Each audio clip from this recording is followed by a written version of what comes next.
I've always believed there are moments that divide a life into before and after.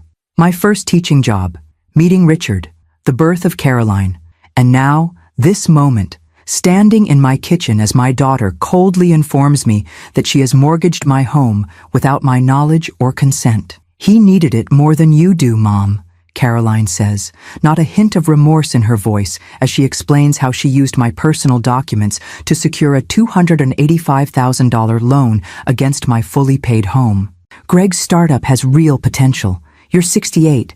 He's 45 with decades of earning ahead of him. I stare at her, this stranger wearing my daughter's face. The Caroline I thought I knew. The little girl who cried when caterpillars died. The teenager who volunteered at the senior center.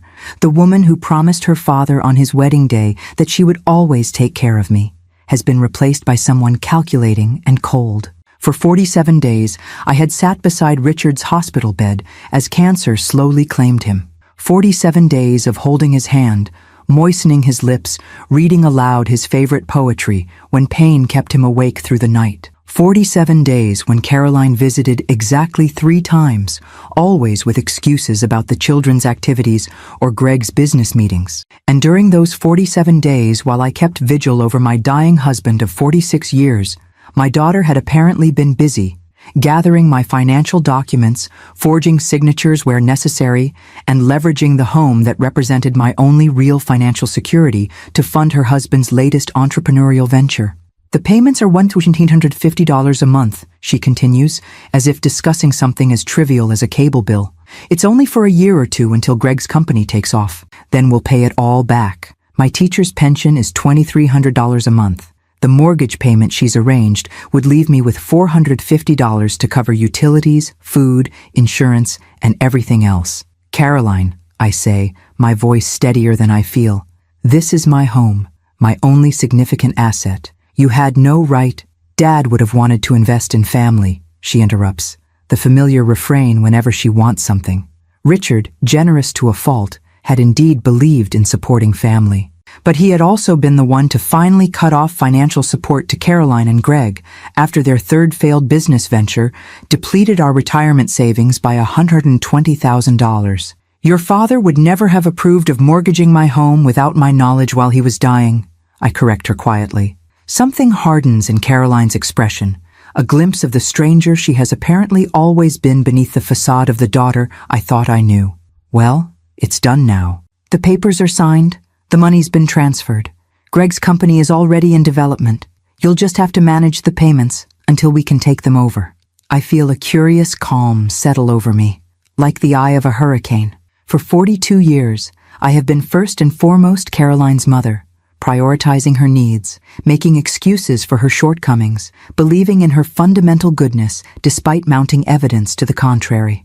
But in this moment, I am suddenly, simply Eleanor Bishop again, the woman who existed before motherhood, who had an identity and capabilities entirely separate from her role as nurturer and protector. I see, I say, reaching for my purse on the counter. Inside is my wallet, my phone, and the letter from Mutual Life Insurance that had arrived yesterday. Confirmation of the $750,000 policy that Richard and I had maintained in secret, knowing our daughter's financial irresponsibility might one day threaten our security. Caroline mistakes my calm for resignation. I knew you'd understand, she says, the tension in her shoulders easing. It's really what's best for everyone. And once Greg's company takes off, we'll be able to take care of you properly. I look around the kitchen where I've prepared thousands of family meals, where Richard and I danced on our 40th anniversary, where Caroline learned to bake cookies and later announced her engagement.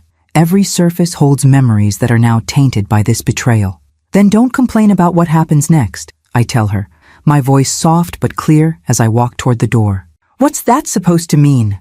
Caroline calls after me, the first hint of uncertainty creeping into her tone. Mom? Where are you going? I don't answer.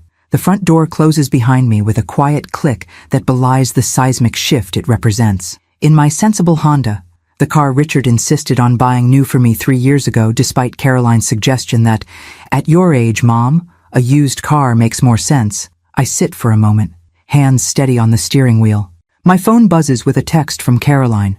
Mom, you're overreacting. Come back so we can discuss this rationally. I silence the phone and start the engine.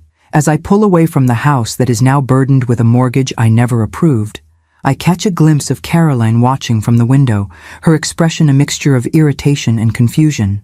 She has never seen this version of her mother before, the woman who existed before she became a mother, the woman who is now re-emerging from decades of dormancy.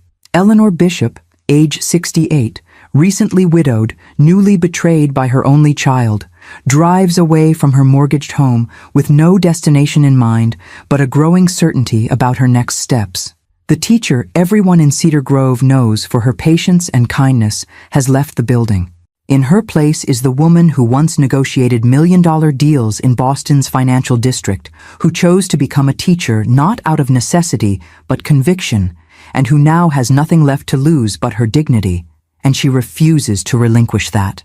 As the familiar streets of my neighborhood recede in the rearview mirror, I feel something unexpected beneath my grief and shock, a flicker of anticipation. For the first time in decades, I am not constrained by the careful considerations of motherhood or marriage. I am simply a woman with a problem to solve and the suddenly recovered knowledge that I was once very, very good at solving problems. Then don't complain about what happens next, I had told Caroline, and I meant every word. The Harbor Inn Motel sits at the edge of Cedar Grove, its faded blue exterior and flickering neon sign a familiar landmark for locals, but rarely a destination.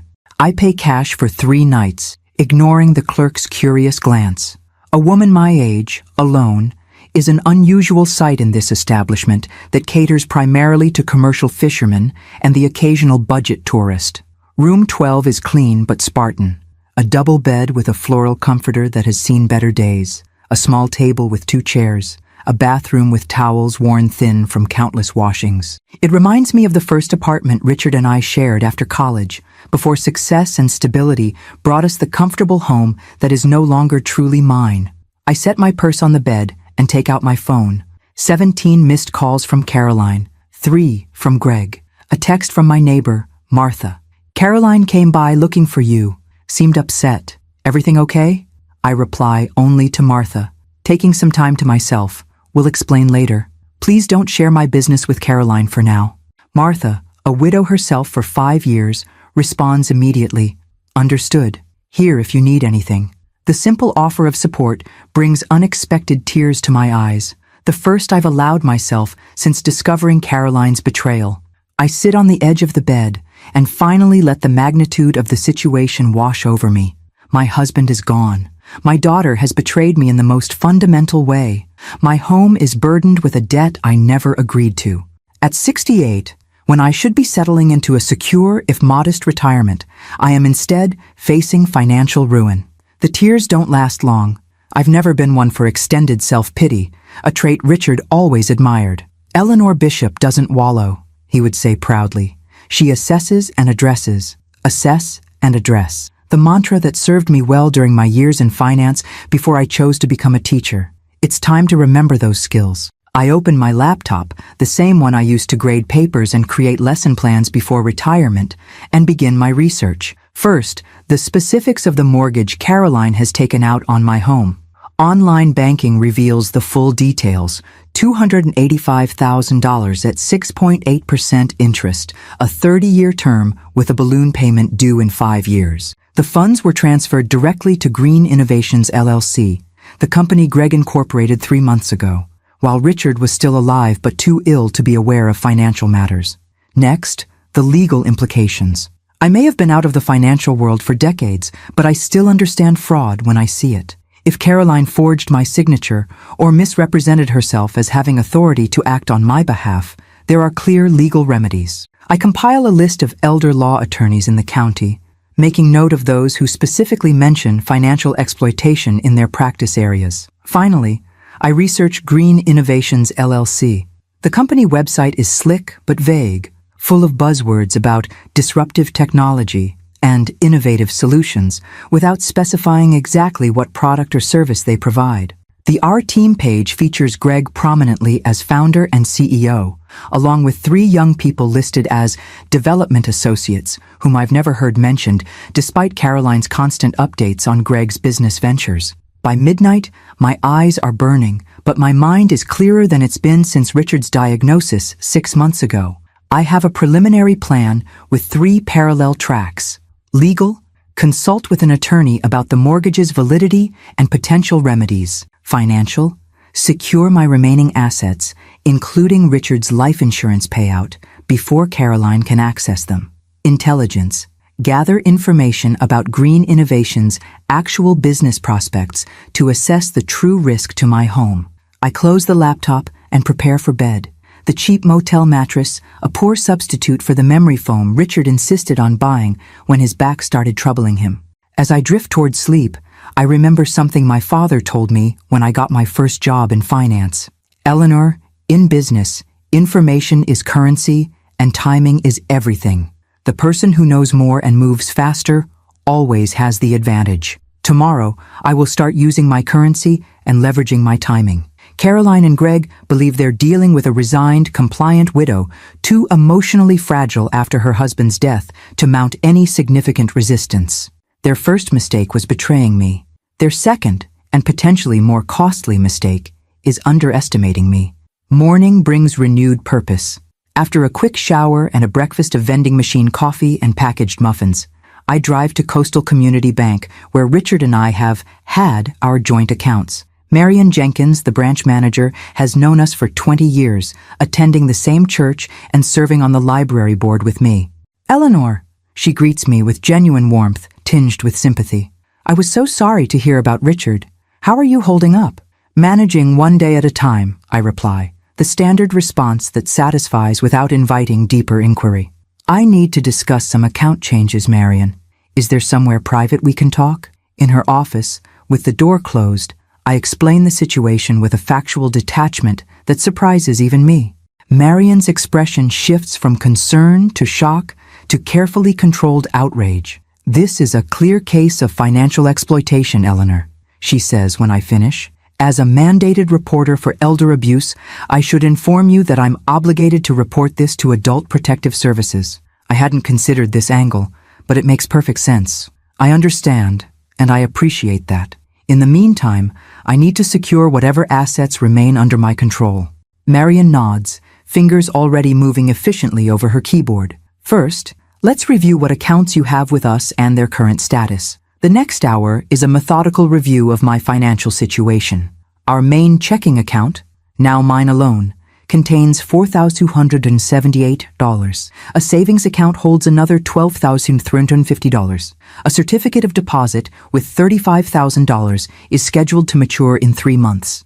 And most significantly, the insurance check for $750,000 that I deposited yesterday is on a standard 5-day hold before the funds become available. I need to ensure Caroline cannot access any of these funds, I explain. She was a signatory on the checking account for emergency purposes when Richard and I traveled, but I want that authorization removed immediately. Marion makes the necessary changes, her efficiency a balm to my frayed nerves. The insurance funds will clear by Friday, she confirms. What would you like to do with them once they're available? For now, nothing, I decide. I need legal advice before making any significant financial moves, but I want to ensure they're protected from any attempts to access them. Understood. I've removed Caroline's authorization from all accounts and placed a security flag that will require enhanced verification for any transactions. Marion hesitates, then adds more personally, Eleanor, I've known you and Richard, and Caroline, for 2 decades. I never would have expected this from her. Neither would I admit, the first crack appearing in my carefully maintained composure. Neither would I. As I leave the bank, my phone rings again. Caroline for the 23rd time since yesterday. This time I answer, Mom, where are you? Her voice carries more irritation than concern. I've been calling for hours. I'm aware, I reply, my tone neutral. I needed some time to process the fact that my daughter mortgaged my home without my knowledge or consent while I was caring for my dying husband. You're being dramatic, Caroline dismisses. It's a financial arrangement that benefits the family. Greg's company is going to be huge. They're developing an AI application for the healthcare industry that already has potential investors interested. The specific mention of the business catches my attention. The first concrete information about what Green Innovations actually does. I file it away for later research. Caroline, what you did was not only unethical, but likely illegal, I say calmly. I'll be consulting with an attorney to determine my options. An attorney? Her voice rises in disbelief. Are you serious? You would sue your own daughter? Your only child? I'm simply exploring my legal rights regarding a fraudulent mortgage on my property, I correct her. The fact that the fraud was perpetrated by my daughter is unfortunate, but irrelevant to the legal question. A beat of silence then. Dad would be so disappointed in you right now. The attempt to manipulate me through Richard's memory ignites a flash of anger so intense it momentarily takes my breath away. Don't you dare invoke your father's name to justify what you've done, I say, my voice low and controlled. Richard would be appalled by your actions, and we both know it. I end the call before she can respond, my hands shaking slightly as I place the phone in my purse. The encounter confirms what I need to know. Caroline has no remorse, only indignation that I'm not accepting her actions as reasonable. There will be no appeal to her better nature, no reconciliation that doesn't involve concrete legal and financial protections for myself. My next stop is the office of Harriet Winters, the elder law attorney whose name topped my research list. Her receptionist informs me she has no openings for 2 weeks, but when I briefly explain my situation, I'm told to wait. 5 minutes later, I'm seated across from Harriet herself, a sharp-eyed woman about my age with a no-nonsense demeanor that immediately puts me at ease. Financial exploitation of seniors is 90% of my practice these days, she explains after hearing my story. Usually it's scammers or caregivers, but family members are increasingly common perpetrators. What makes your case unusual is how quickly you're responding. Most victims don't seek help until the damage is much more extensive. I spent 15 years in corporate finance before becoming a teacher, I explain. I recognize a fraudulent transaction when I see one, even when my own daughter is behind it. Harriet's eyebrows rise slightly. Finance to teaching. That's an interesting career path. I wanted work that aligned better with raising a family, I reply. The irony of sacrificing career advancement for a daughter who would ultimately betray me not lost on either of us. Well, your background serves you well now, Harriet says briskly. Here's our path forward. First, we file for an emergency injunction to prevent any further financial transactions involving your property. Then we challenge the validity of the mortgage based on fraudulent representation and potential forgery. Simultaneously, we pursue elder abuse charges through Adult Protective Services, which gives us additional legal leverage. The decisive strategy resonates with my own thinking. How long will this process take? That depends on several factors, including how aggressively your daughter and son-in-law fight back, Harriet replies candidly. But my goal would be to have the mortgage invalidated within 3 to 6 months. I sign the retainer agreement without hesitation, authorizing a $5,000 initial payment from my limited funds. As I prepare to leave, Harriet offers one final piece of advice. Eleanor, document everything from this point forward. Every conversation, every text message, every financial document you can access. Information is your most valuable asset right now. I smile at the echo of my father's wisdom from so many years ago. Information is currency, I agree, and I intend to be very, very wealthy in that regard. Returning to my motel room, I set up a proper workspace at the small table by the window. My teacher's organizational skills merge with my long-dormant financial analyst's methodology as I create a systematic approach to gathering and categorizing information. Caroline and Greg believe they're dealing with a heartbroken widow, too overcome by grief to mount an effective defense. They're about to discover just how wrong they are. As evening falls, I receive a text from an unfamiliar number. Mrs. Bishop, this is Kevin Zhao. I worked with Greg on the medical records project until last month. We should talk. Call if interested. I stare at the message, a small smile forming. The intelligence-gathering phase of my plan may have just received an unexpected boost. I save the number, considering my next move carefully. Caroline and Greg wanted to use my home as capital for their business ambitions. They're about to learn a harsh lesson about the true cost of that decision. I meet Kevin Zhao at a coffee shop in the next town over, far enough from Cedar Grove to avoid casual observation, yet public enough to feel safe meeting a stranger. He's younger than I expected, probably in his late 20s, with an earnest expression and the slightly rumpled appearance of someone who prioritizes intellect over presentation. Thank you for meeting me, Mrs. Bishop, he says, fidgeting with his coffee cup. I wasn't sure you'd respond to my text. I'm curious how you got my number, Mr. Zhao, I reply, maintaining a teacher's calm authority despite my own curiosity. He has the grace to look embarrassed. I had access to Green Innovation's contact database before I left. Your information was listed under potential investors. The revelation shouldn't surprise me, but it does. Caroline and Greg had apparently been planning to approach me for investment even before they resorted to mortgaging my home without consent. And why exactly did you leave Green Innovations? I ask, getting to the heart of the matter.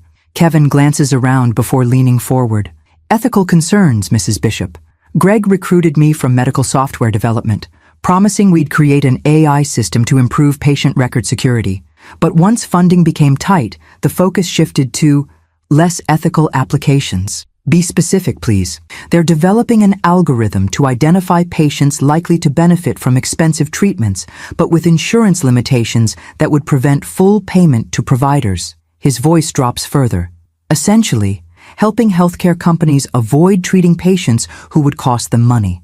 The business model's cynicism is breathtaking. And this is what my home was mortgaged to fund? Kevin nods, misery evident in his expression. When I questioned the pivot, Greg let me go, said I lacked business vision. 3 others left with me. What remains is a skeleton crew of recent graduates, too inexperienced to recognize the legal quicksand they're standing in. Do you have documentation of this transition? I ask. My former financial analyst's mind immediately focused on concrete evidence. Some. Emails, meeting notes, the original business plan versus current development guidelines. He hesitates. I shouldn't have these materials, technically speaking. But I was concerned enough to secure copies before leaving. Would you be willing to share them with my attorney? His response is immediate. That's why I contacted you. When I heard through mutual connections that Greg had somehow secured major funding despite our product issues, and that it involved his mother-in-law's property, it didn't feel right to stay silent. We spend the next hour reviewing the materials Kevin has brought on a secure flash drive.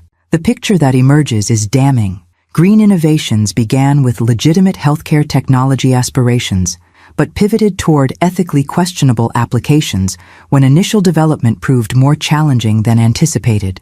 More concerning, their current approach carries significant legal risks under healthcare discrimination laws, a fact Greg seems to have deliberately concealed from potential investors. This company will never succeed, I conclude.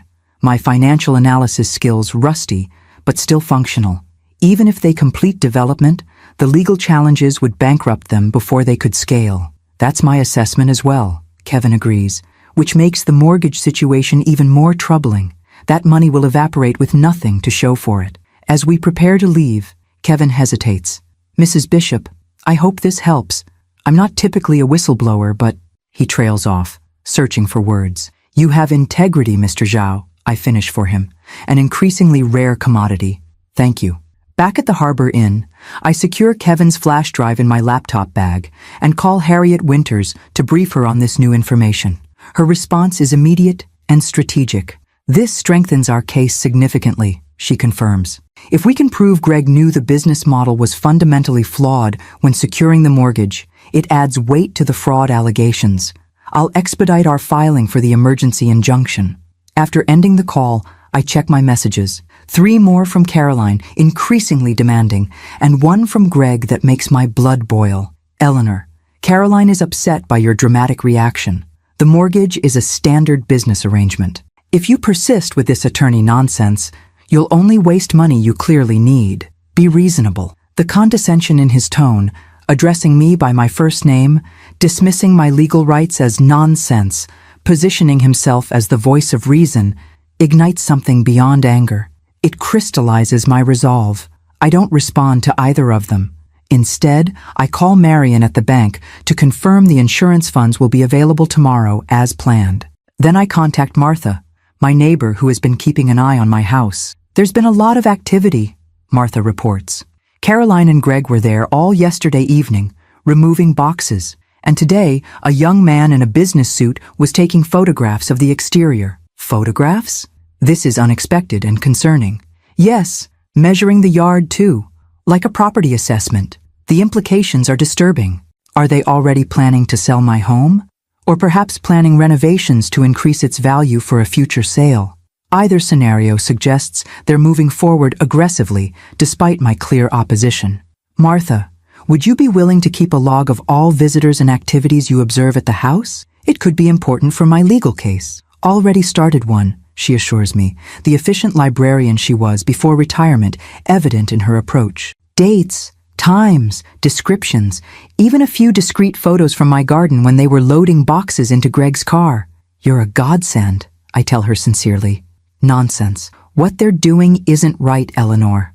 Richard would be furious. The mention of my late husband brings both pain and clarity. Richard was always my moral compass in difficult situations, his integrity unwavering even when it cost us financially. What would he advise now?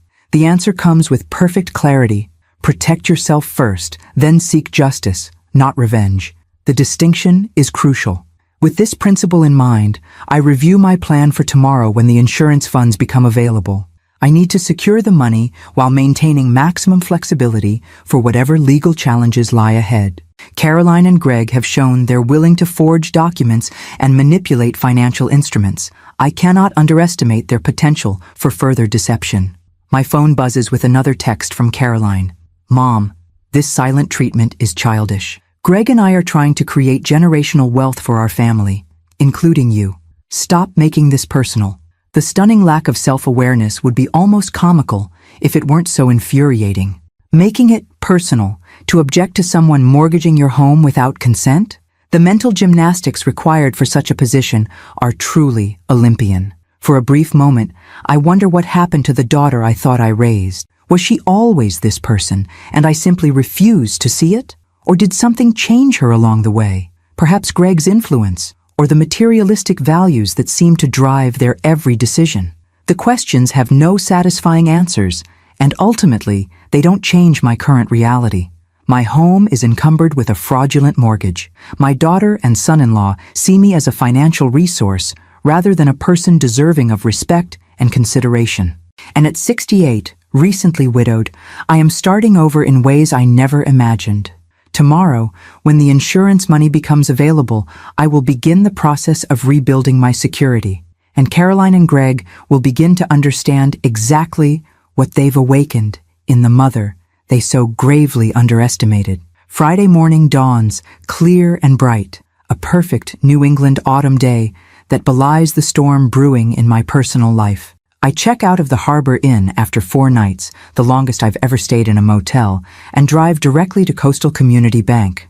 Marion greets me with the good news I've been waiting for. The insurance funds are fully available as of this morning, she confirms in the privacy of her office. All $750,000 has cleared and is ready for your instructions. The amount still seems surreal to me. More money than Richard and I ever had at our disposal at one time. We'd purchased the policy 30 years ago when term life insurance was relatively inexpensive, never expecting to need it until we were both much older. Richard's early death at 70 from aggressive pancreatic cancer hadn't been in our careful retirement calculations. I'd like to move $700,000 to a new account at First Atlantic Bank, I tell Marion, having researched my options extensively. The remaining $50,000 should stay here in a new account under my name only. Marion nods, processing my request without question.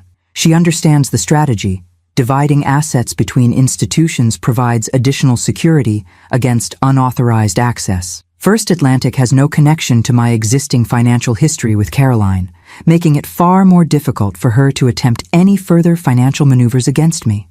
I've prepared the wire transfer authorization, she says, sliding the form across her desk. Once you sign, the funds should reach First Atlantic within hours. As I sign the document, I feel a curious mixture of grief and empowerment. The money represents Richard's final act of protection, a safeguard he put in place decades ago, maintained faithfully through years when premiums felt burdensome against our teachers' salaries, all to ensure I would never face financial insecurity in my final years. Richard would be proud of how you're handling this, Marion says softly, as if reading my thoughts. He always said you were the backbone of your family, even when you let him think he was. The observation brings unexpected tears to my eyes, the first I've shed today, though surely not the last. Thank you for saying that, I manage, accepting the tissue she discreetly offers. With the transfer initiated, I move to the next phase of my plan.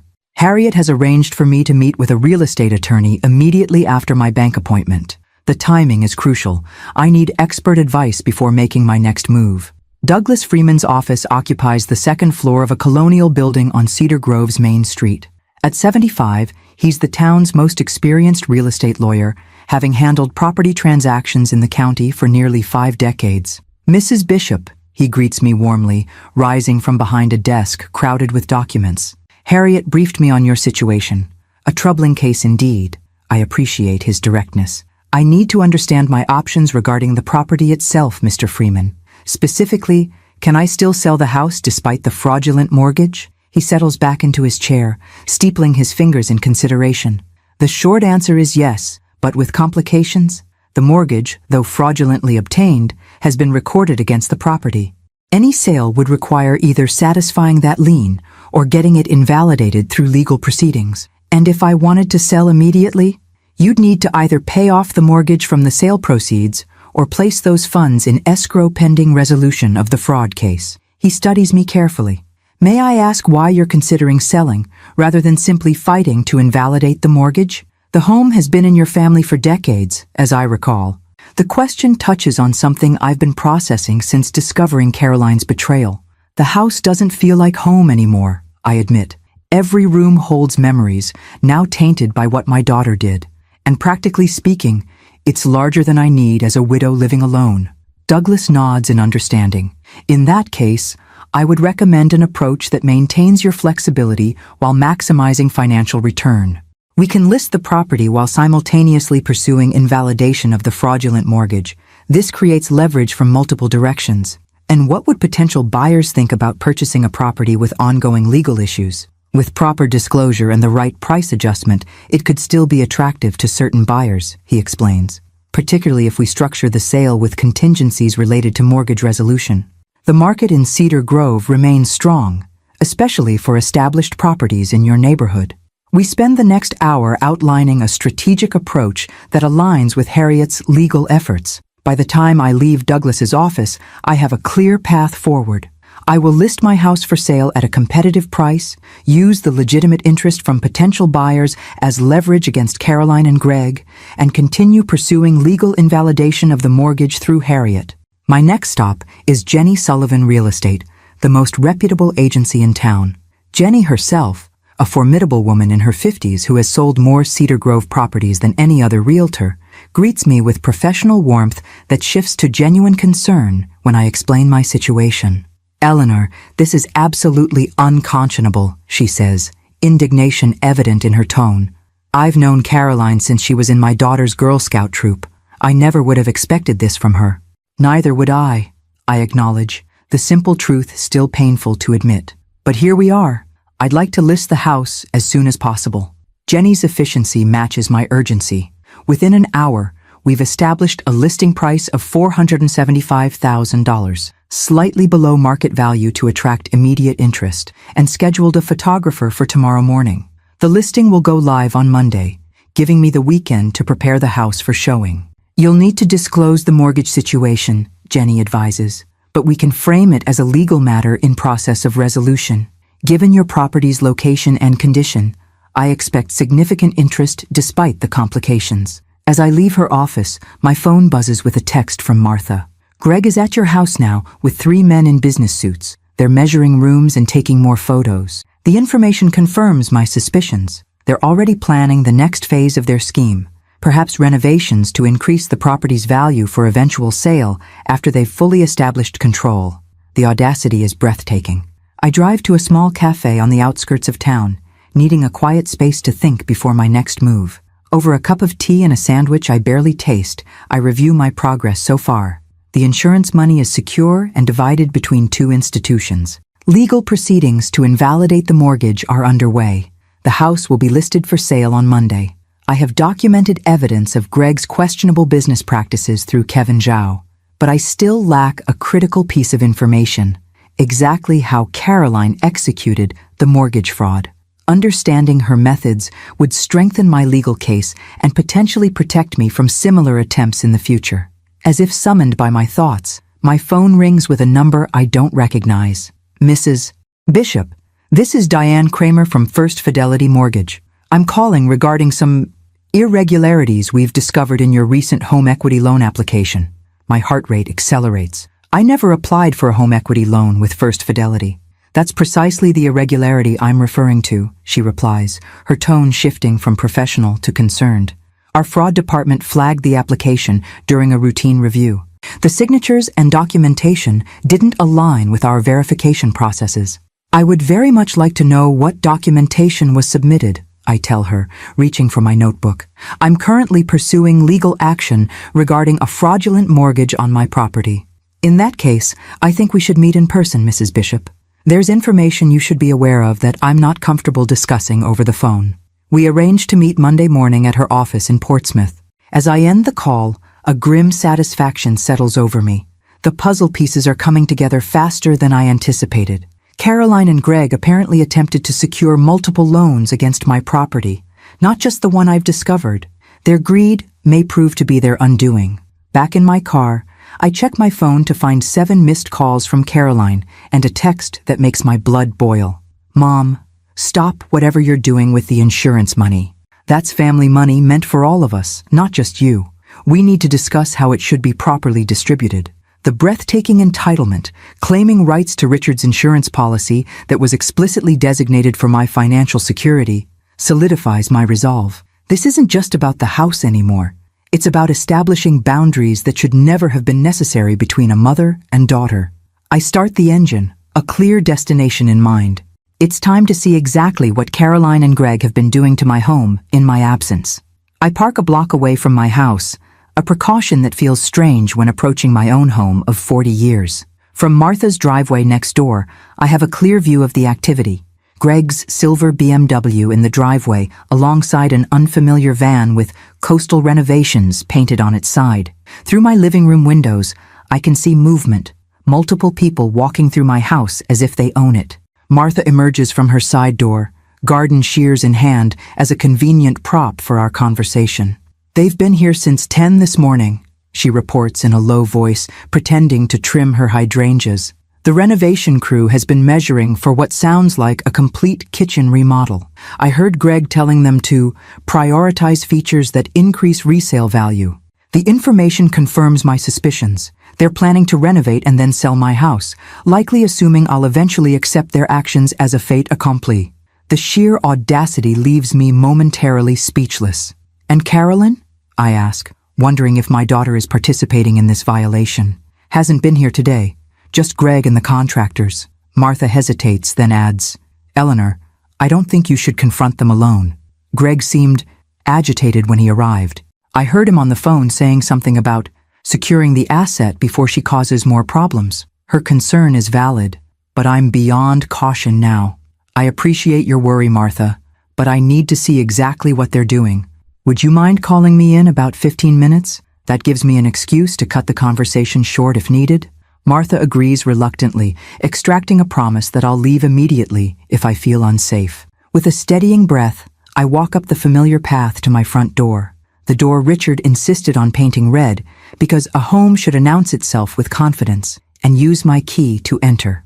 The conversation in the kitchen halts abruptly at the sound of the door opening. 4 men turn to stare as I walk into my own home.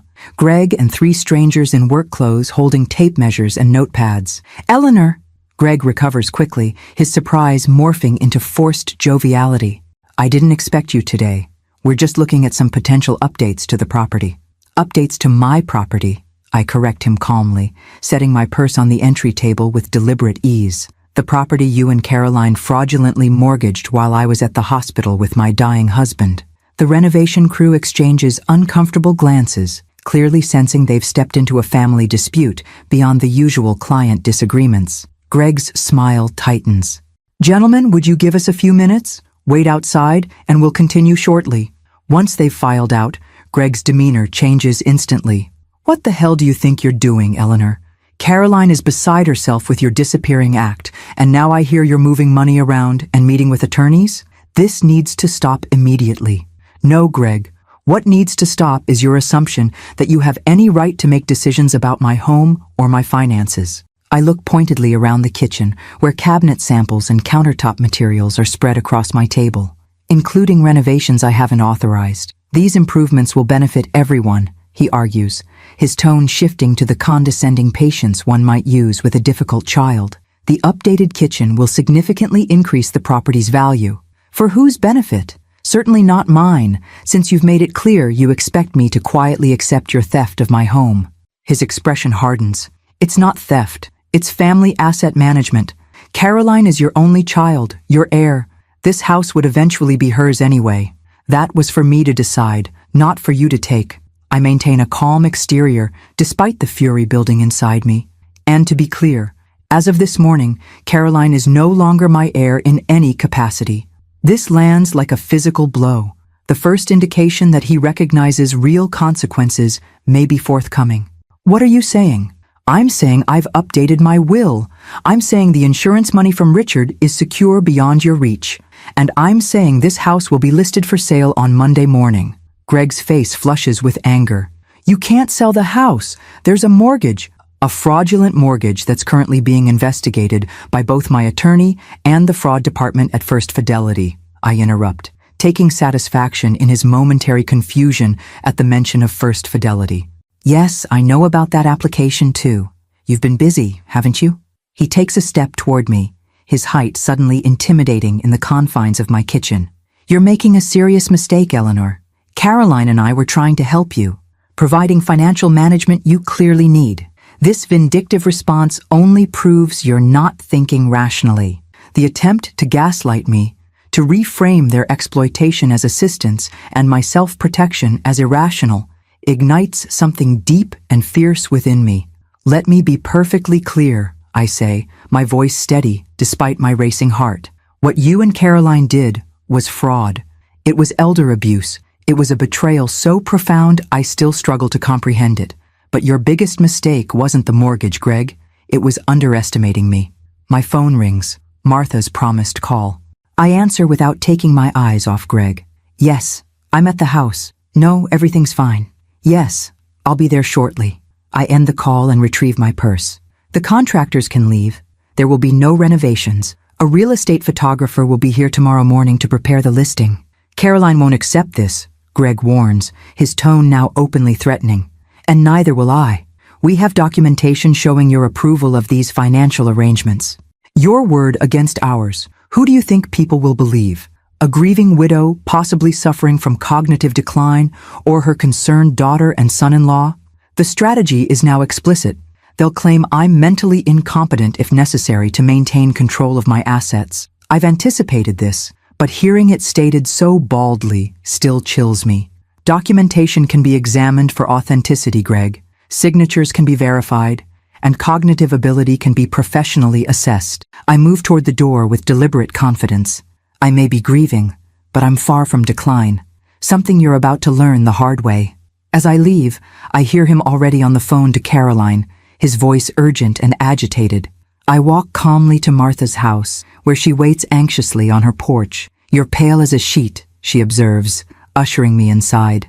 What happened? Greg just threatened to challenge my mental competence if I fight the mortgage, I tell her, accepting the glass of water she offers. They're prepared to claim I'm cognitively impaired to maintain control of my assets. Martha's outrage is immediate and validating. That's despicable. You're one of the sharpest minds in Cedar Grove. Richard always said you could calculate grocery totals faster than a cashier's scanner. The mention of this small marital joke, Richard's genuine amazement at my mental math abilities, brings unexpected comfort. He would never have doubted my competence, never would have allowed anyone to question my mental acuity. I need to document this conversation while it's fresh, I say, already reaching for my notebook. Harriet emphasized contemporaneous notes for any interactions. As I record the details of my confrontation with Greg, including his specific threats and demeanor, I feel a strange calm settling over me. The worst has happened. My daughter and son-in-law have not only stolen from me, but are now prepared to attack my mental competence to cover their theft. With this line crossed, any lingering ambivalence about my course of action evaporates. They have shown exactly who they are and what they're willing to do. Now I will show them exactly who I am. Not just the patient mother and teacher they've taken for granted, but the strategic thinker who once navigated the complexities of corporate finance and who now will use every resource at her disposal to reclaim what is rightfully hers. When Martha offers her guest room until this situation resolves, I accept gratefully. The proximity to my house will allow me to monitor their activities while having the security of a trusted friend nearby. Tomorrow, the photographer will document my home for the listing, making official my intent to sell the property that Caroline and Greg assumed they could simply appropriate. You know they'll escalate when they see the listing go live, Martha warns as she helps me settle into her guest room. I'm counting on it, I reply, a strategy already forming in my mind. Sometimes you need to provoke a reaction to expose what's really happening. In the quiet of Martha's guest room, I send a brief email to Harriet documenting Greg's threats regarding my mental competence, copying Douglas Freeman and Marion at the bank. Creating a contemporaneous record with multiple professional witnesses strengthens my position against any future claims they might make. Then I do something I've resisted until now. I write a direct message to Carolyn. I know about the fraudulent mortgage. I know about the attempt with First Fidelity. I know about Greg's renovation plans for my house, and now I know you're prepared to question my mental competence to maintain control of assets that aren't yours. This stops now. The house will be listed for sale on Monday. Any further attempts to access my property or finances will result in immediate legal action, including criminal charges. This is not a negotiation. I press send without hesitation, then silence my phone as it immediately begins to ring. There will be time for conversations later, but tonight, I need rest and clarity. Tomorrow begins the next phase of reclaiming my life, a phase Caroline and Greg are entirely unprepared for. Saturday morning brings a perfect New England autumn day. Crisp air, golden sunlight, leaves beginning to turn their brilliant reds and oranges. Under different circumstances, it would be the ideal day for the apple-picking tradition Richard and I maintained for 4 decades. Instead, I sit at Martha's kitchen table, reviewing 17 text messages and 9 voicemails from Caroline, each progressively more hostile than the last. The final voicemail, left at 2:18 a.m., contains a threat that confirms my decision to involve legal authorities. Mom, if you go through with listing the house, we'll have no choice but to petition for guardianship. We have documentation from Dad's doctor about your emotional state during his illness. No one would question a daughter's concern for her recently widowed mother making irrational financial decisions. Think very carefully about your next move. Martha, overhearing the message as I play it on speaker, nearly drops her coffee mug. They would go that far? Try to get legal control over you based on your grief? Apparently so, I reply, forwarding the voicemail to Harriet with a brief explanatory note. They've invested too much in this scheme to back down now. Jenny Sullivan's photographer arrives at 10 a.m. sharp, a young woman with an artist's eye who captures my home's best features while diplomatically working around the renovation materials Greg's team left, scattered throughout the kitchen. I accompany her through each room, experiencing a complex mixture of grief and determination as I prepare to sell the home where Richard and I raised our family, hosted countless holiday gatherings, and planned to grow old together. The listing will go live Monday morning as promised, Jenny confirms as the photographer packs up her equipment. Based on current market conditions, I expect we'll have showings requested by afternoon. Are you prepared for that? As prepared as I can be, I tell her, knowing that each showing brings me closer to a definitive break with the home that holds 40 years of memories now tainted by Caroline's betrayal. I've just returned to Martha's when Harriet calls with urgent news. Eleanor, Caroline and Greg have just filed an emergency petition for temporary guardianship, claiming you're making financially destructive decisions due to grief-induced cognitive impairment. There's a hearing scheduled for Wednesday morning. Though I've anticipated this move, the reality of my own daughter legally attempting to declare me incompetent still lands like a physical blow. That was fast, I manage, sinking into Martha's armchair. They're working with Stanley Preston, Harriet explains, naming a lawyer known for aggressive elder law tactics. But they've made critical mistakes in their haste. The petition contains demonstrably false claims about your financial history and current actions, such as, they claim you've been giving away substantial sums to strangers and refusing necessary medical care.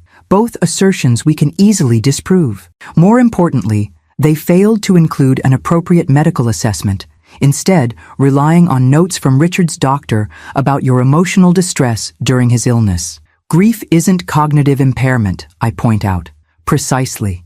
I've already arranged for you to undergo a comprehensive cognitive assessment on Monday with Dr. Abigail Warner, a geriatric psychiatrist who frequently testifies in capacity cases.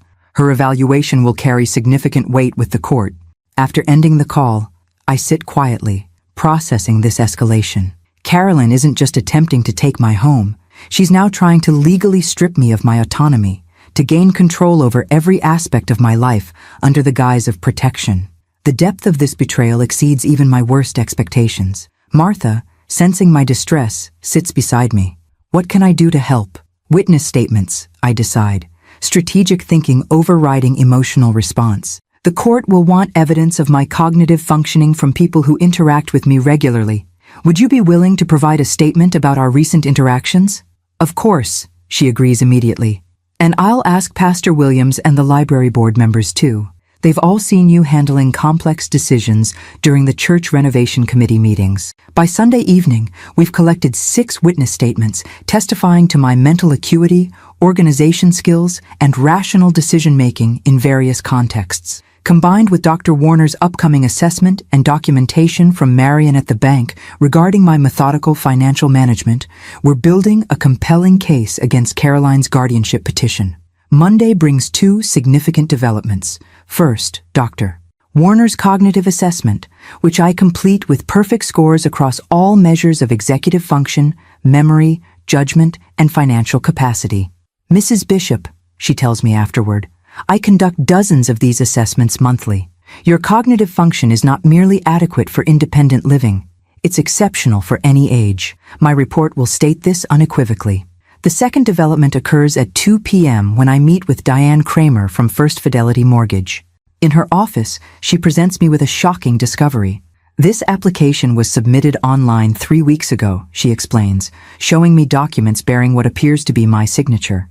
It requested a $300,000 home equity line of credit on your property, in addition to the existing mortgage, with Coastal Mortgage. A second attempt to extract money from my home, I observe, examining the forged signature with dismay. Yes, but here's what's notable, Diane continues, turning to her computer. We record all online application sessions. It's disclosed in the terms of service that most people don't read. This screen recording shows the exact session when your application was created. She plays the video, a screen capture showing each field being completed with my personal information. The timestamp shows 11:47 p.m. on a Tuesday, 3 weeks ago, while I was spending the night at the hospital with Richard. But most damning of all is a brief moment when the camera activates during the identity verification portion, capturing a clear image of Caroline sitting at what I recognize as Greg's home office desk, methodically filling out the fraudulent application in my name. This is irrefutable evidence, Diane states, handing me a flash drive containing the recording. Our fraud department has already filed a report with the Financial Crimes Division of the State Police. I wanted you to have a copy for your own legal proceedings. I clutch the flash drive, recognizing its value beyond mere evidence. This is the smoking gun that transforms the narrative from my word against theirs to documented, incontrovertible fraud. By Monday afternoon, as predicted, Jenny reports 5 showing requests within hours of my house listing going live. The interest validates our pricing strategy and creates immediate pressure on Caroline and Greg, who will recognize that a quick sale could void their fraudulent claims before they can stop it. When I return to Martha's house, a familiar car sits in the driveway, Caroline's red SUV. My daughter waits on the porch, her expression a mixture of anger and calculation that makes her nearly unrecognizable to me. We need to talk, she says, as I approach, not bothering with greetings. This has gone far enough. I pause at the bottom of the steps, maintaining physical distance that feels suddenly necessary. I agree. Your attempts to fraudulently mortgage my home, sell it without my consent, and now declare me incompetent have indeed gone far enough. Her eyes narrow at my calm defiance. You don't understand what you're doing. The guardianship petition is for your own protection. You're making irrational decisions based on grief. Protecting my assets from theft is perhaps the most rational decision I've made recently, I counter. And as for the guardianship petition, I look forward to presenting evidence of your fraud to the judge on Wednesday. Caroline's composure slips, genuine alarm crossing her features. What evidence? The screen recording from First Fidelity showing you completing a fraudulent loan application in my name, for starters. I watch this land, confirming she had no idea such evidence existed. The application you submitted while I was at the hospital with your dying father. She recovers quickly. Years of practice at emotional manipulation evident in her swift pivot. Mom, you're not thinking clearly. Dad's death has affected you more than you realize. Greg and I are trying to secure the family's financial future, including yours. Why can't you see that we're trying to help you?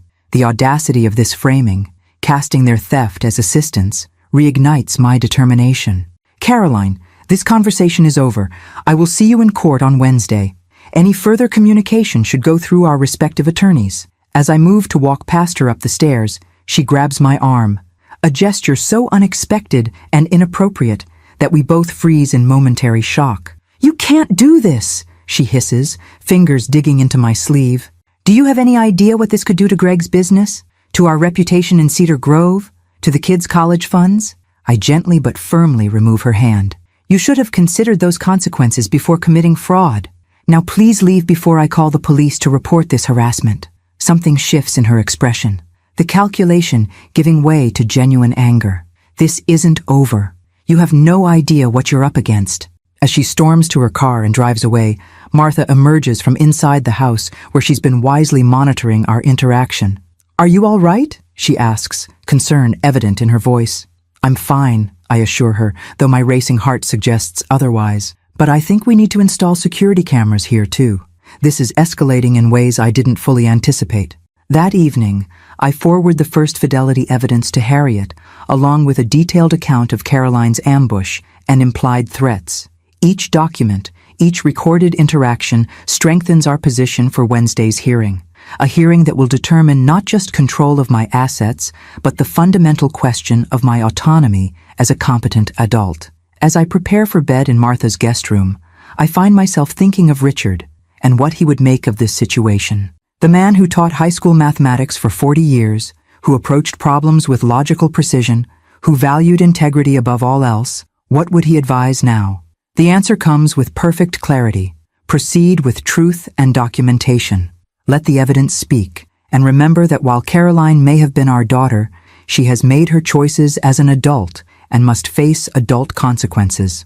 With this resolution firm in my mind, I turn out the light, ready for whatever tomorrow brings. Tuesday morning brings an unexpected visit from Detective Sandra Morris of the Cedar Grove Police Department's Financial Crimes Unit. She arrives at Martha's house precisely at 9 a.m., her demeanor professional but sympathetic as she explains the purpose of her visit.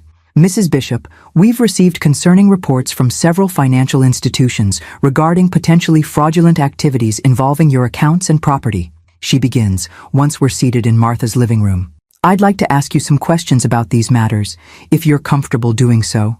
I'm not only comfortable, Detective Morris. I'm relieved, I tell her, retrieving my organized folder of documentation. I've been gathering evidence of these fraudulent activities for the past week. For the next 2 hours, I provide Detective Morris with a comprehensive account of Caroline and Greg's actions, the unauthorized mortgage, the attempted home equity line of credit, Greg's renovation plans for a house he doesn't own, and now the guardianship petition filed to prevent me from protecting my assets.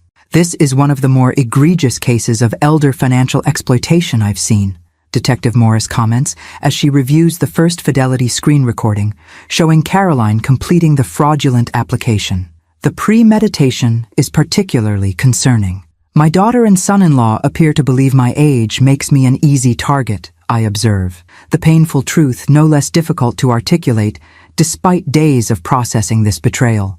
Unfortunately, that's a common misconception among financial exploiters, Detective Morris replies. They often underestimate older adults' resilience and resourcefulness. She closes her notebook with a decisive snap.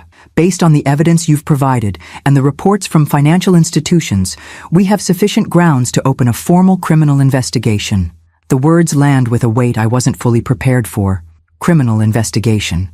Despite everything, some part of me has been hoping for resolution that doesn't involve potential criminal charges against my only child. But Caroline's escalating aggression, particularly the guardianship petition and her confrontation yesterday, has eliminated that possibility. What happens next? I ask, my teacher's practicality asserting itself through the emotional turbulence. We'll take formal statements from the financial institutions involved, document the evidence you've provided, and present the case to the district attorney for potential charges. Detective Morris's expression softens slightly. Mrs. Bishop, I understand this is exceptionally difficult given the family relationship. If charges are filed, would you be willing to testify? The question crystallizes the choice before me. To protect myself fully, I must be willing to testify against my own daughter in criminal court. The prospect is heartbreaking, yet the alternative, allowing Caroline and Greg to continue their exploitation unchecked, is unacceptable. Yes, I say firmly, pushing aside maternal instincts that no longer serve either of us. I will testify if needed. After Detective Morris leaves with copies of my evidence, I call Harriet to update her on this development.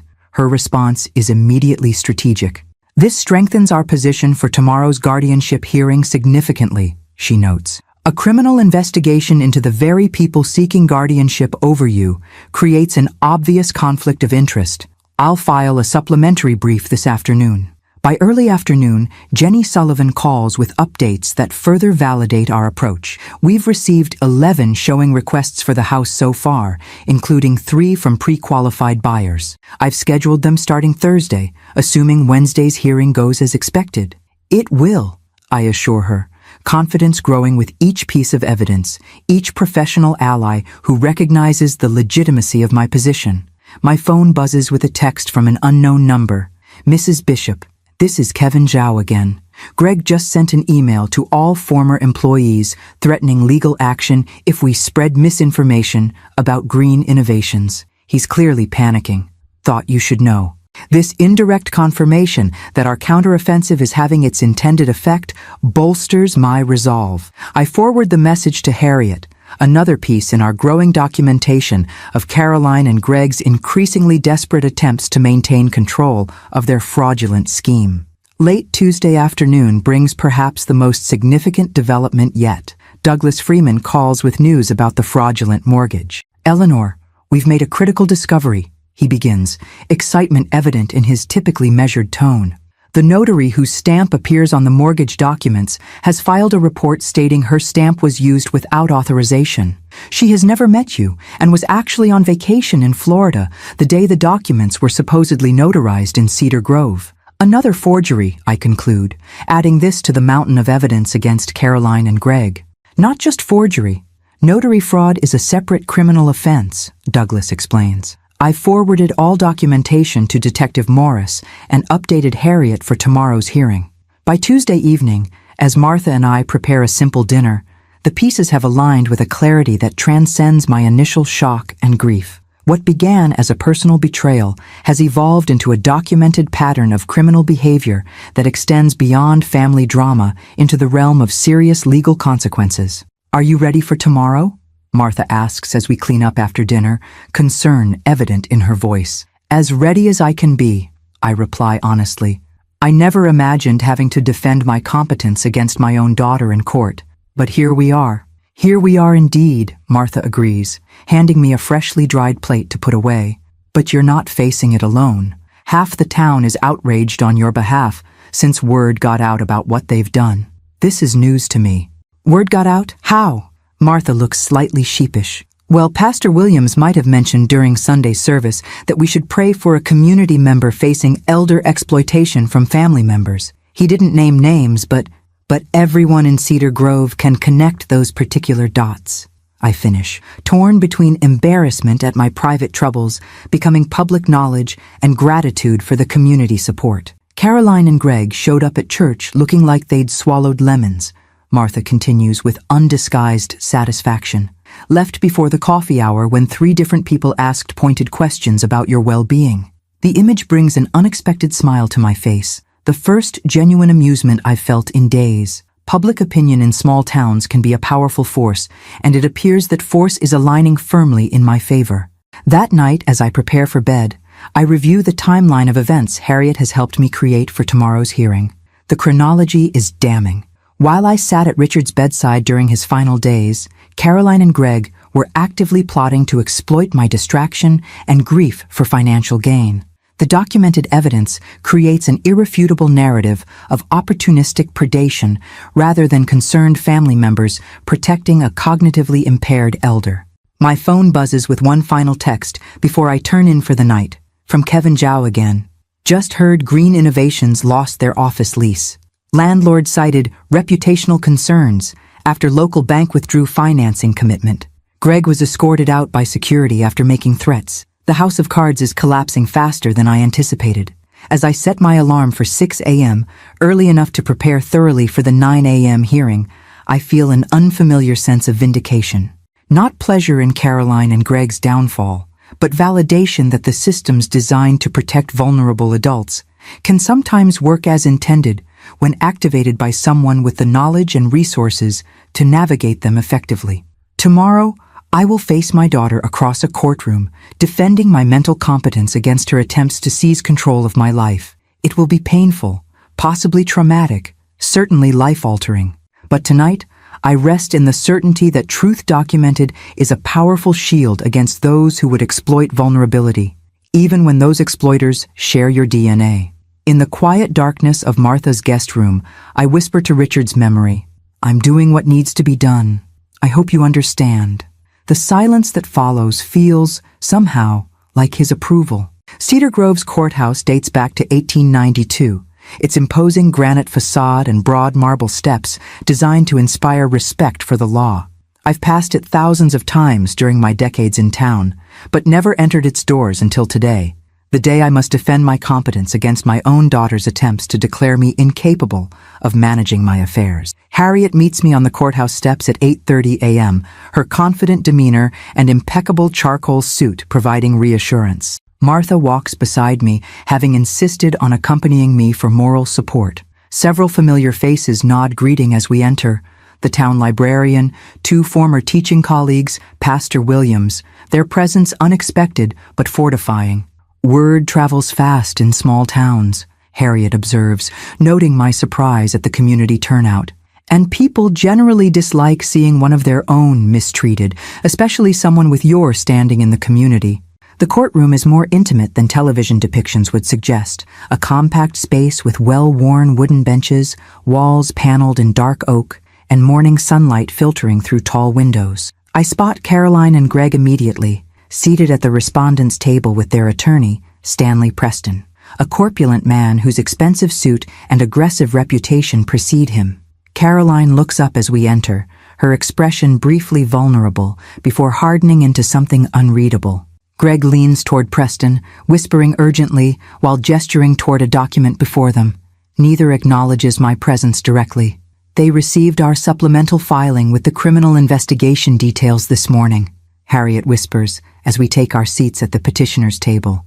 Based on their body language, they weren't prepared for that development. Judge Helen Watkins enters promptly at 9 a.m., a slender woman in her 60s with silver hair cut in a practical bob and reading glasses perched on her nose. Her reputation for no-nonsense efficiency in family court matters is well known in legal circles, according to Harriet.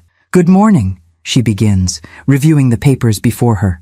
"We're here regarding case number FC 2023-157 in the matter of Eleanor Bishop. This is a hearing on a petition for temporary guardianship filed by Caroline Reynolds, the respondent's daughter. I've reviewed the petition and supporting documentation as well as the respondent's opposition filing." Judge Watkins peers over her glasses, her gaze direct and evaluating as it moves between our table and Caroline's. "Before we proceed, I must address the supplemental filing submitted this morning regarding an active criminal investigation into the petitioners for alleged financial exploitation of the respondent. Mr. Preston, were you aware of this development when filing for guardianship?" Preston rises, his confident baritone filling the courtroom. "Your Honor, we were not aware of any formal investigation at the time of filing. My clients categorically deny any wrongdoing and believe these allegations are manifestations of Mrs. Bishop's confusion and emotional distress following her husband's death." Judge Watkins's expression remains neutral, but her response is pointed. Interesting theory, counselor. Perhaps you could explain why the Cedar Grove Police Department's Financial Crimes Unit and two separate banking institutions have independently identified potential criminal activity. Preston shifts tactics seamlessly. Your Honor, regardless of these unsubstantiated allegations, the core issue remains Mrs. Bishop's current decision-making capacity. Her recent behavior, disappearing for days, attempting to sell her primary residence without secured housing alternatives, making large financial transfers, demonstrates impaired judgment consistent with grief-induced cognitive decline. Harriet rises, her voice calm but forceful. Your Honor, we have comprehensive evidence refuting both the guardianship petition's claims and Mr. Preston's characterization. Dr. Abigail Warner's cognitive assessment, conducted yesterday, shows Mrs. Bishop's executive function and decision-making capacity are not merely adequate, but exceptional for her age or any age. Additionally, we have documentation proving the concerning behaviors cited in the petition were, in fact, rational responses to discovering she was the victim of financial exploitation. Judge Watkins nods. I've reviewed Dr. Warner's assessment, which is indeed compelling. Mr. Preston, the petition cites Mrs. Bishop's grief as the primary factor in her alleged incapacity. Can you provide specific evidence of cognitive impairment beyond emotional distress following her husband's death? Preston's momentary hesitation speaks volumes. Your Honor, we have statements from the petitioner describing instances of confusion, memory lapses, and uncharacteristic decision-making. Anecdotal observations from an interested party, Judge Watkins notes, who, according to these police reports, was simultaneously attempting to secure fraudulent loans against Mrs. Bishop's property. That creates, at minimum, a significant conflict of interest. She turns toward me. Mrs. Bishop, I'd like to hear directly from you about these events. As I stand, I feel Caroline's gaze burning into me from across the courtroom. For a moment, I remember her as a small child, pigtails askew, determined expression as she learned to ride a bike, her little hand trustingly in mine as we crossed streets. The contrast with the stranger watching me now, the woman who forged documents while I sat beside her dying father, creates a pain so acute it momentarily steals my breath, but only momentarily. I straighten my shoulders and address the court with the same clear, measured voice I used for 40 years in my classroom.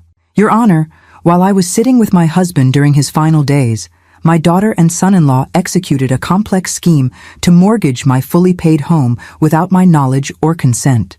When I discovered this fraud upon returning home after Richard's death, Caroline told me, and I quote, "He needed it more than you do," referring to her husband's business needs versus my financial security.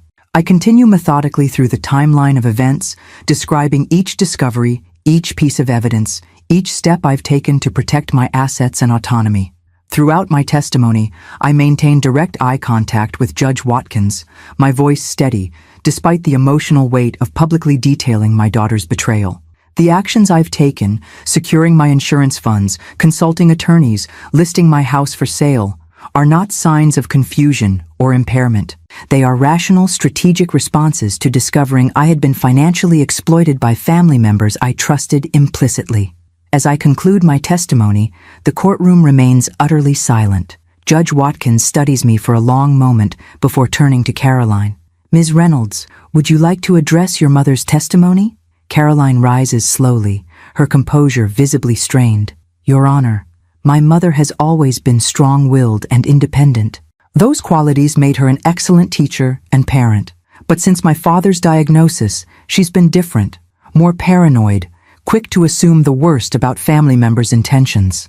The attempt to reframe my protection of my assets as paranoia might have been effective if not for the mountain of documentation proving the legitimacy of my concerns. Judge Watkins's expression suggests she recognizes this disconnect. Ms. Reynolds, the court has documentation of a mortgage application bearing your mother's forged signature, security footage of you completing a fraudulent loan application in her name, and testimony from a notary stating her credentials were falsified on documents you submitted. How do you reconcile these facts with your characterization of your mother's concerns as paranoid? Caroline falters, looking to Preston for guidance. He rises again, smoothly intervening. Your Honor, these allegations, while concerning if proven true, don't negate the legitimate worry about Mrs. Bishop's current judgment and welfare. We believe a neutral third-party evaluation of her living situation and financial management would benefit everyone involved. Judge Watkins removes her glasses, fixing Preston with a direct gaze.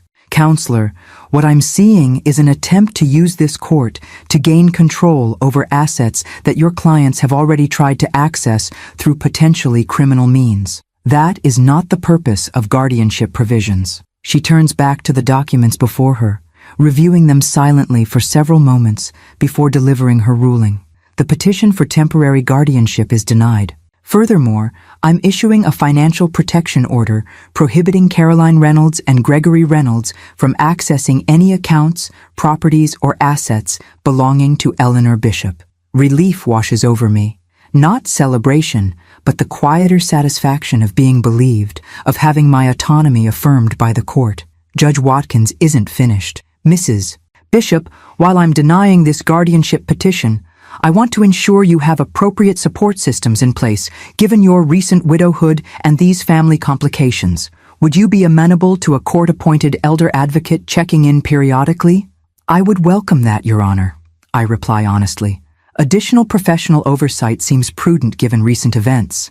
She nods, satisfied, then turns a stern gaze toward Caroline and Greg. And to the petitioners.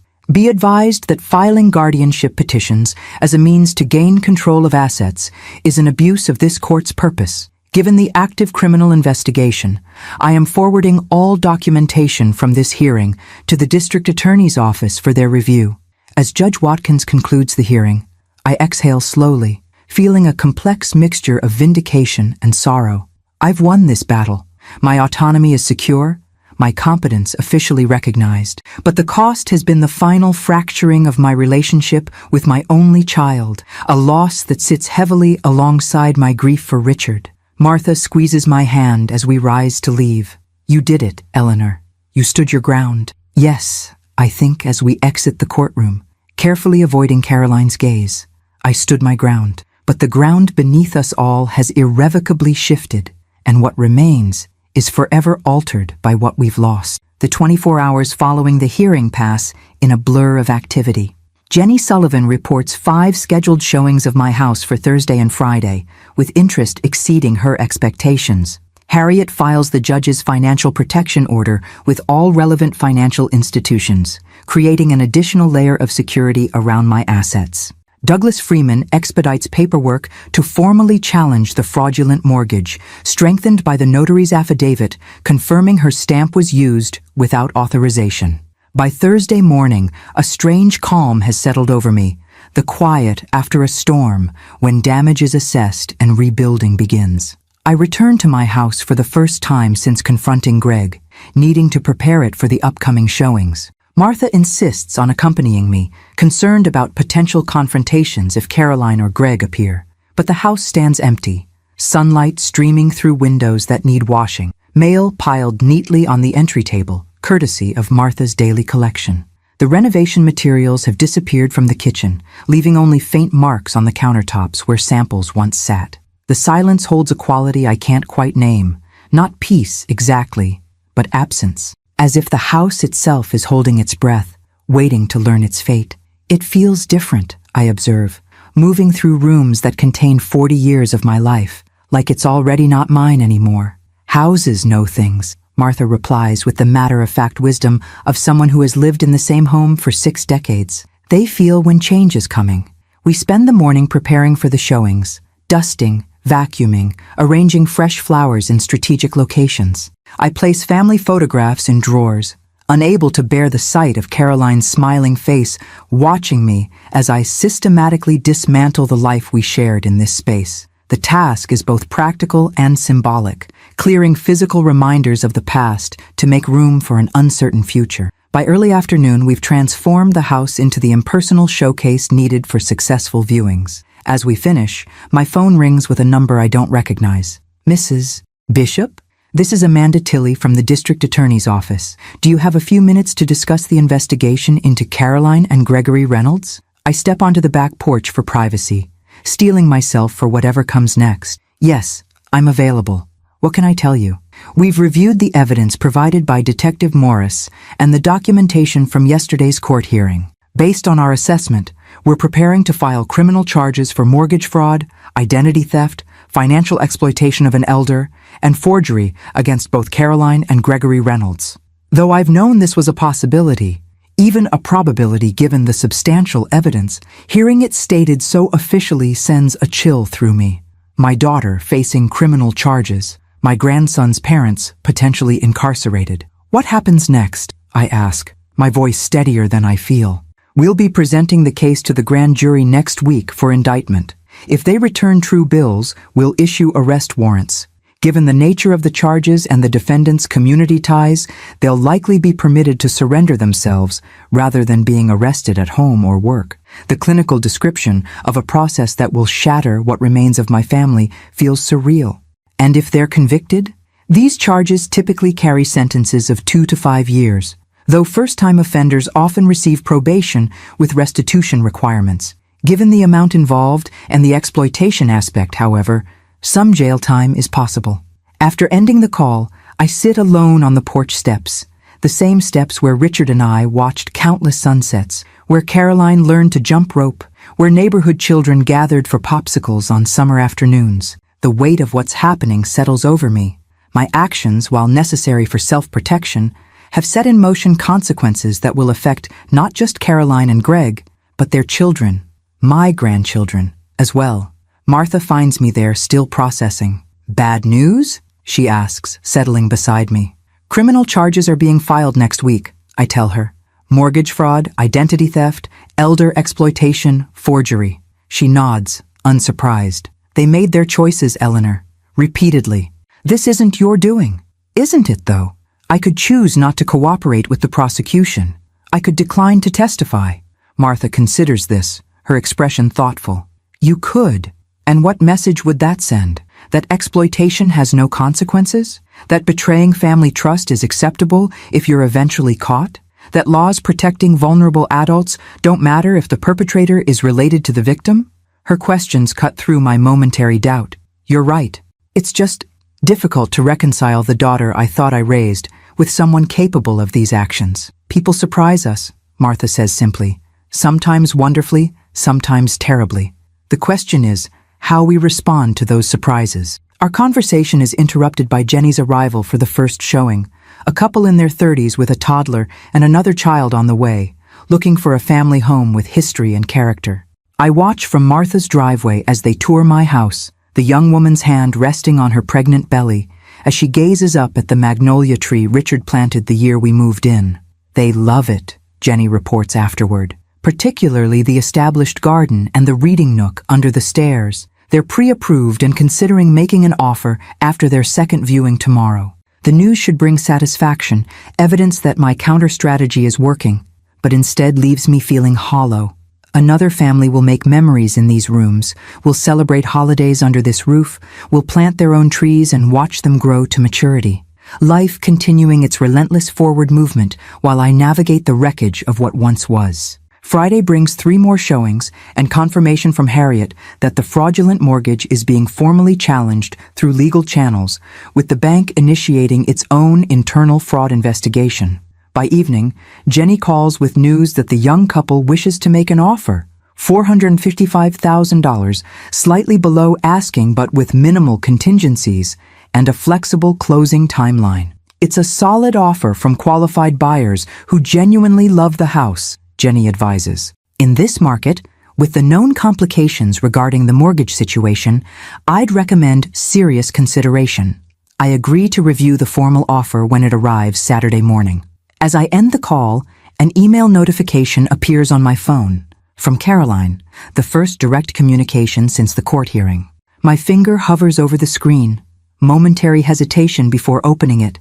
Mom, my attorney has advised me not to contact you given the pending criminal investigation, but I needed to say this directly.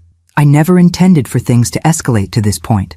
What began as a temporary solution to Greg's business funding needs spiraled beyond what either of us anticipated.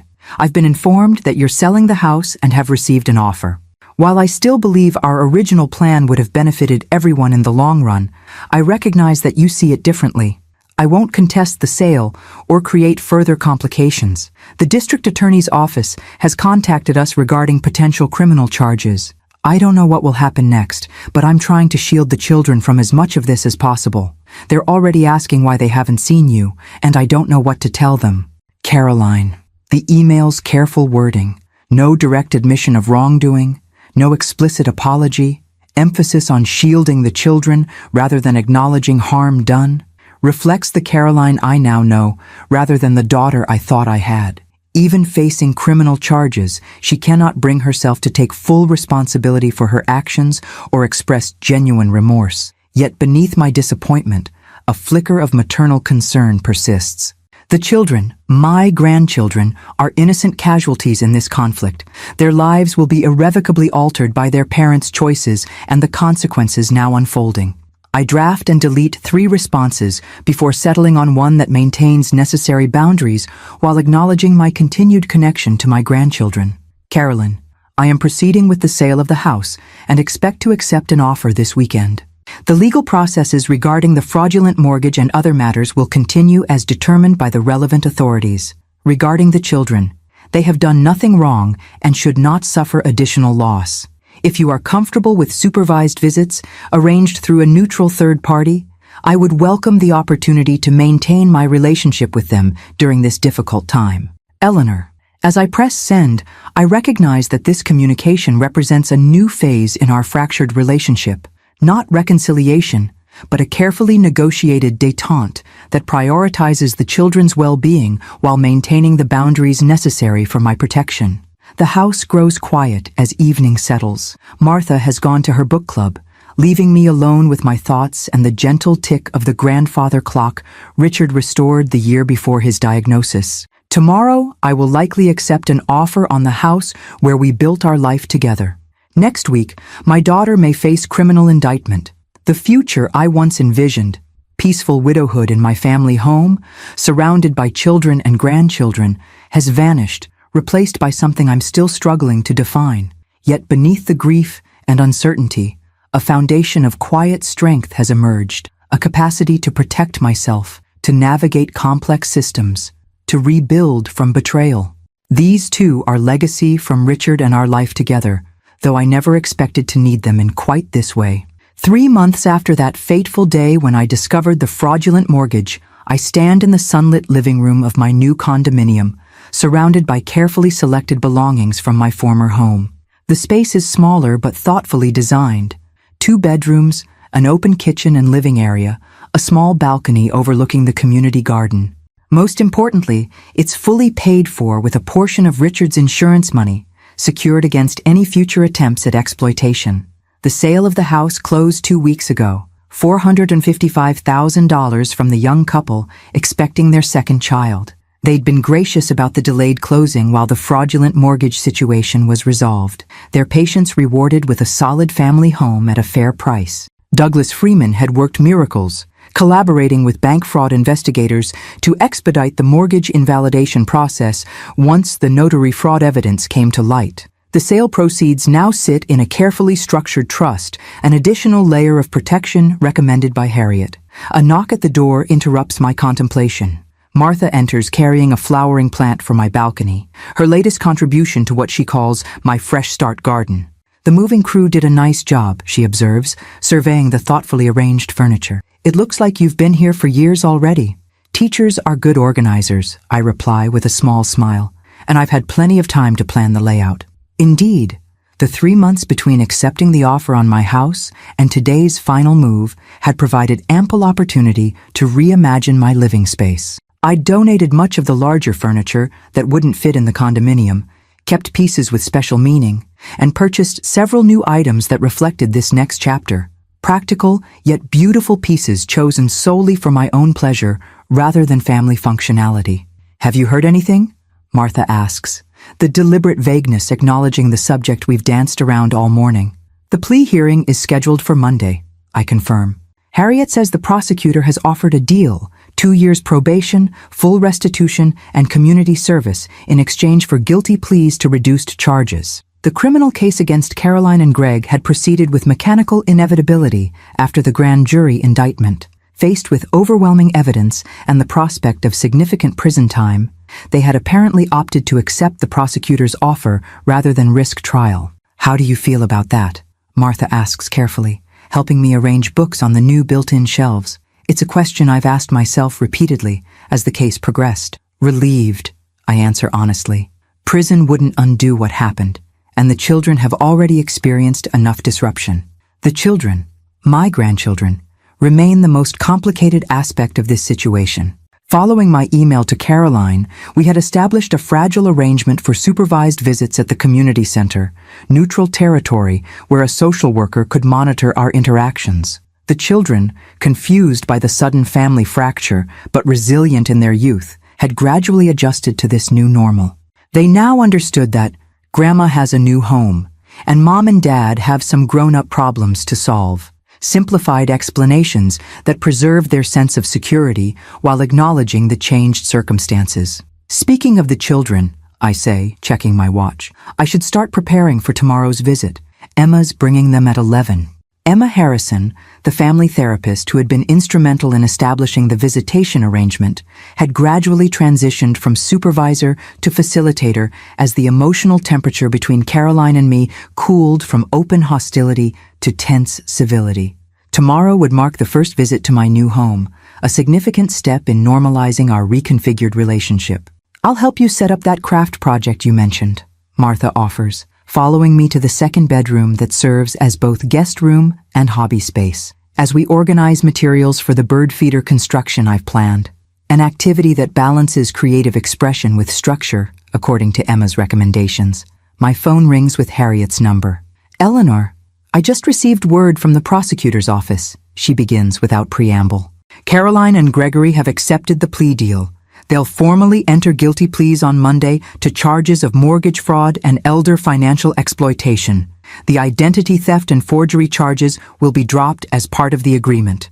Though I've been expecting this news, hearing it confirmed sends a complex wave of emotions through me. Relief that the legal process is concluding, sadness at the formal acknowledgement of my daughter's crimes, uncertainty about what comes next. The terms include full restitution of the mortgage amount plus your legal expenses, Harriet continues.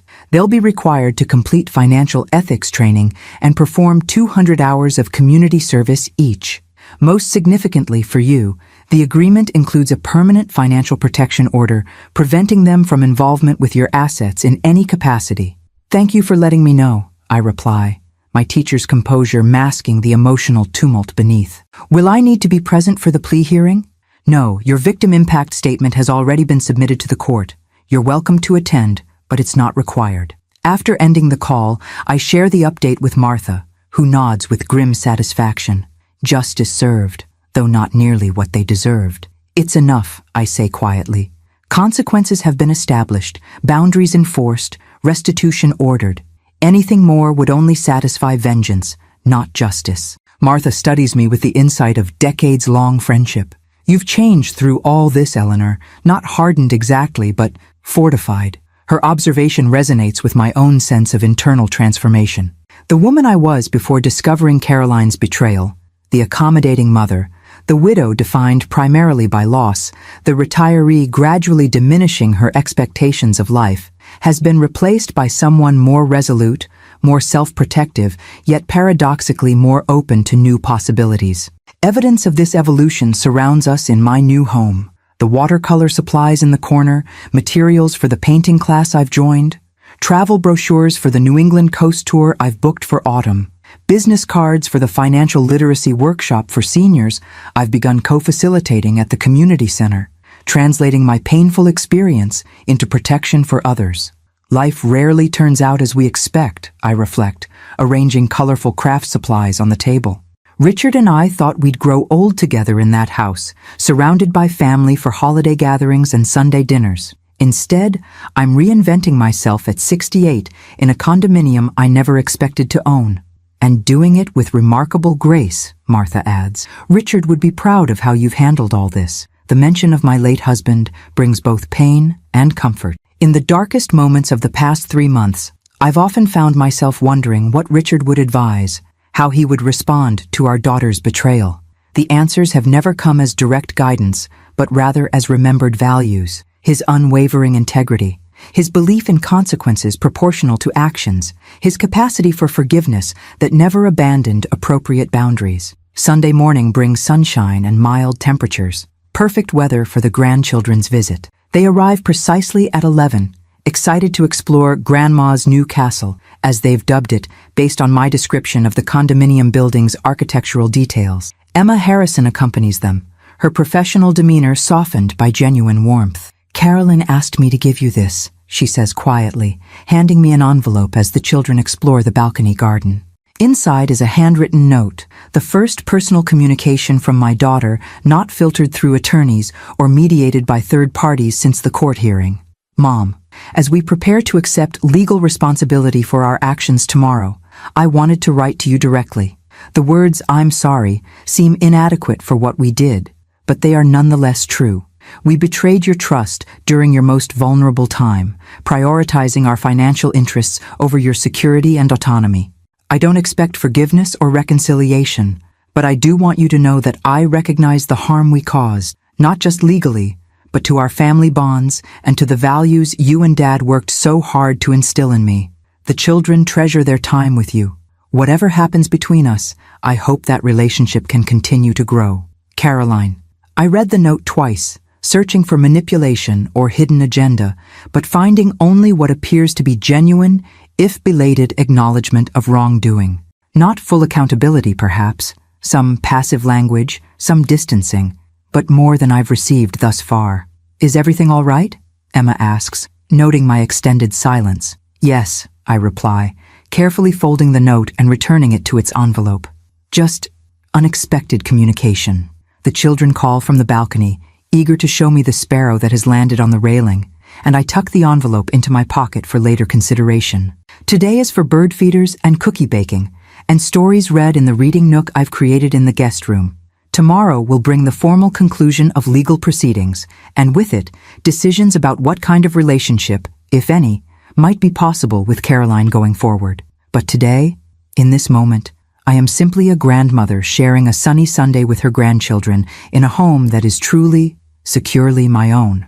After months of crisis and conflict, this simple pleasure feels like the most profound reclamation of all, the ability to be present in joy, undistracted by fear or uncertainty about my future. As I join the children on the balcony, responding to their excitement over the visiting bird, I silently acknowledge how far I've come from that devastating moment when Caroline coldly informed me that her husband needed more than you do, and I walked away with nothing but my purse and my dignity. I have reclaimed not just my financial security, but my autonomy, my confidence, and my capacity to rebuild after betrayal. The journey has been painful beyond measure, but standing here in my new home, surrounded by evidence of my resilience, I recognize that what Caroline and Greg never understood, what exploiters of all kinds fail to comprehend, is that age doesn't diminish a person's capacity for self-protection when equipped with knowledge, support, and the determination to fight for what is rightfully theirs. "Look, Grandma," my grandson exclaims, pointing to a second bird joining the first. "They're building something together." I smile at the simple observation that somehow captures my current reality. "Yes, they are," I agree, watching the birds gather materials for a nest. Sometimes, starting fresh is exactly what's needed.